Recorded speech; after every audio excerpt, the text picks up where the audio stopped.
देखिए, ये तो पूरा इंडिया गठबंधन भी कह रहा है, पूरा देश कह रहा है। बिहार के लोग बहुत स्तब्ध हैं कि उनकी राजनीतिक हत्या कर दी। मुझे लगता है शर्म आनी चाहिए ऐसे आरोप लगाने वालों को।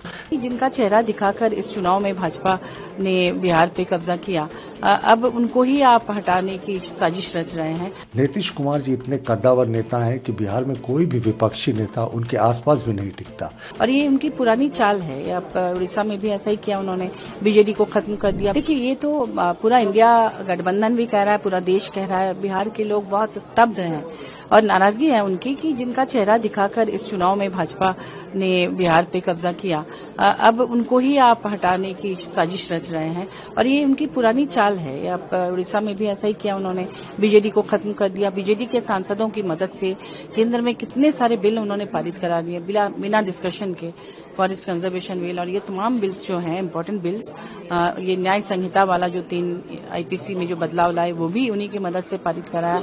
हम लोग कितना प्रोटेस्ट करने की कोशिश की, लेकिन बीजेपी के पास संख्या बल बीजेडी का था उस समय।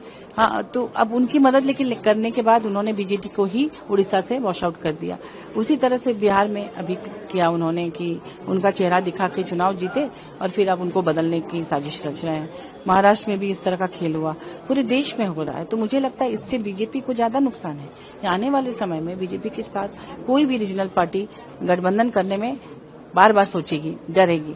हाँ, ये बात और है कि वो दबाव बना के उन्हें परेशान करके ब्लैकमेल करके अपने साथ जोड़ लेती है, लेकिन ये लोकतंत्र के लिए बहुत घातक है। लोकतंत्र में जनता का मैंडेट सर्वोपरि होता है। जब जनता ने उन्हें अस्वीकार किया या इनके चेहरे को देखकर वोट किया, तो फिर ये इतना जल्दी कुछ महीनों के बाद चुनाव के उस तरह से बदलना जनता को ठगना ही है। देखिए, नीतीश कुमार जी बहुत बड़े नेता हैं और जिस तरीके की बातें आ रही हैं कि उनकी राजनीतिक हत्या कर दी, मुझे लगता है शर्म आनी चाहिए ऐसे आरोप लगाने वालों को। नीतीश कुमार जी इतने कद्दावर नेता हैं कि बिहार में कोई भी विपक्षी नेता उनके आसपास भी नहीं टिकता और अपने राजनीतिक जीवन का पड़ाव उन्होंने खुद तय किया है। उन्होंने लिखा, साहब विधानसभा विधान परिषद के सदस्य रह चुके हैं, लोकसभा जा चुके हैं, एक राज्यसभा ही बचा था।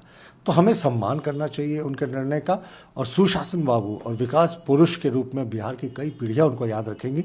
और एक क्रेडिट तो है साहब, एक समय बिहार लॉलेसनेस था, अनगवर्नेबल स्टेट था, उसको गवर्नेबल बनाया और एक शानदार उदाहरण दिखाया कि किस तरीके से अगर आपके भीतर इच्छा शक्ति हो तो इस तरीके से डार्क एजेस से भी, बिल्कुल काले अंधकार से बिहार को प्रकाश की तरफ लेकर जाया जा सकता है। उनका जो निर्णय है अभी, इसका हमें सम्मान करना चाहिए। राजनीतिक टिप्पणी मुझे लगता है अशोभनीय है। मिला था, लेकिन पार्टी ने वही किया जो महाराष्ट्र में किया। देखिए, भारतीय जनता पार्टी का कोई सानी नहीं है जहां तक गठबंधन धर्म को निभाने की बात है। एकनाथ शिंदे साहब के 40 विधायक थे, हमारे उनसे दुगने थे, फिर भी हमने उन्हें मुख्यमंत्री बनाया। नीतीश कुमार जी से 2-2 बार हमारे ज़्यादा विधायक थे, लेकिन हमें पता है कि नीतीश कुमार जी ने कितना बिहार के लिए मेहनत किया, कितने विकास की सोच रखते हैं।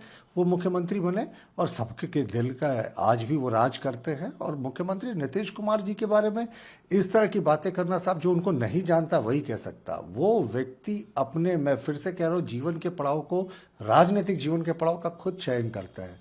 अब ये कांग्रेस और राजद वाले नेता उनके लिए चयन नहीं कर सकते।